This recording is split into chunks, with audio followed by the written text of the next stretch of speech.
Если б я был султан, я б имел 3 жен, и тройной красотой был бы окружен.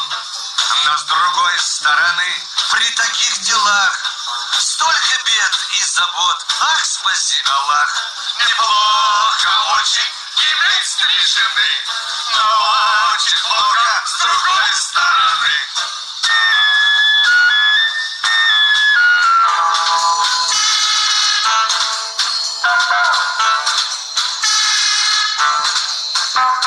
Зульфия мой халат гладит у доски, шьет тюли, а Фатима штопает носки. 3 жены красота, что ни говори, но с другой стороны тещи тоже 3. Неплохо очень иметь 3 жены, но очень плохо с другой стороны.